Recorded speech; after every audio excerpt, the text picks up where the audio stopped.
As a standalone single school administrator, a big part of your responsibility in Typing Agent will be to manage your school settings. This will include resetting your data for the new school year, managing your staff permissions, and so much more. To access all these cool things, come over here to your admin button on your dashboard, hover over it, and then select School Management. Alright, so we've got all these tabs here that are going to represent all the things you can do. So let's start at the beginning. Under the Time Settings tab, you're going to see the time zone, the school schedule, and the school year duration. So setting the time zone is really important because this is going to make Typing Agent match up with your clocks.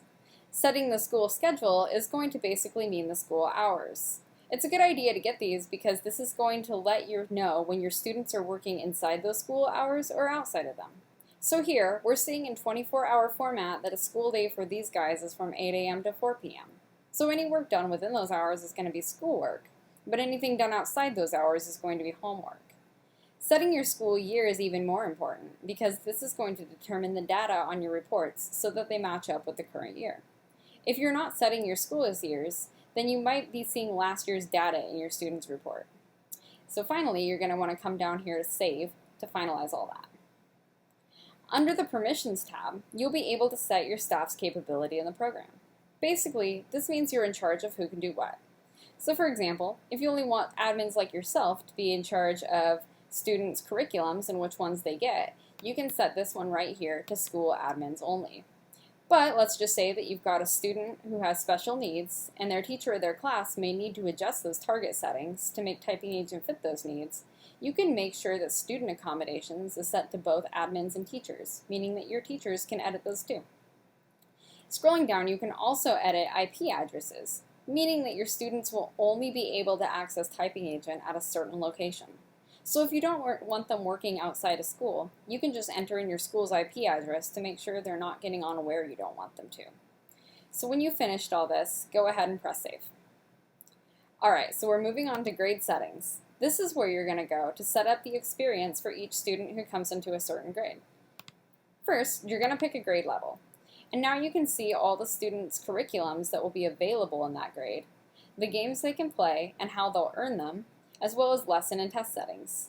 These tools down here are really handy because this is going to let you skip placement tests at the beginning of Keyboarding Foundations 3+, enable or disable the mouse lessons for the K2 curriculum, bypass experience points, and even set a maximum character count for how long students in that grade level's lessons are.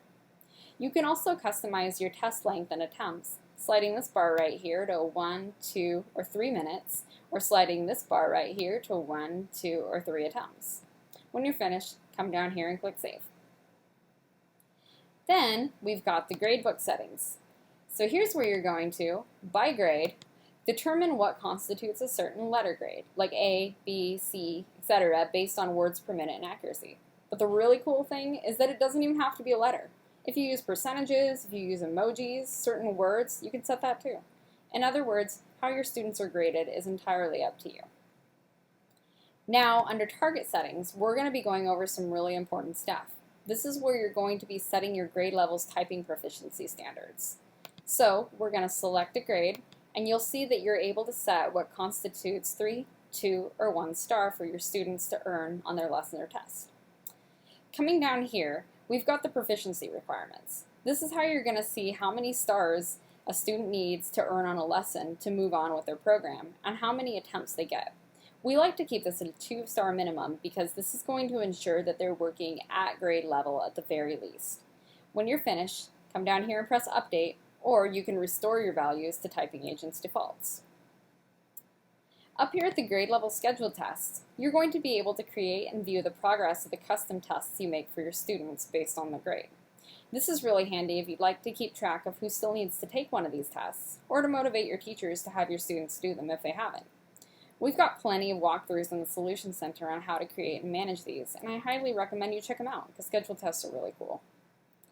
Alright, so School Portal is where you're going to get to have some fun. This is where you get to pick an image, text, and even colors on your Typing Agent page. This is also going to be where you're allowing your students single sign-on or teachers single sign-on or sign on with a partner app. You can also let your students and teachers sign themselves into your Typing Agent account, which means that they'll be enrolling themselves and creating their own account. When you're finished, come here and hit Save at the bottom. And finally, you come to the New Year Reset tab at the end, where you'll be able to reset and start a brand new year in Typing Agent. We've got plenty of options that will allow you varying degrees of how much data you'd like to keep while you progress to the next school year. I'd really like to emphasize how important it is to do this, because if you're not resetting each year, your reports will look a little wonky and still contain residual data from the last year. Since the reset can take a little while to progress, you can come down here to View Status to see what your reset is in the queue once you hit Submit. If there's anything else you want to know, you can always come up here, click Admin, and then go to your Solution Center. This is going to be your first stop for information, and we've included full documentation on everything you can do here under school management and much more. It's growing with every question asked by users like you, but if there's something we haven't answered yet, you can always come down here to this little icon and chat with one of us in app. Until then, happy school managing!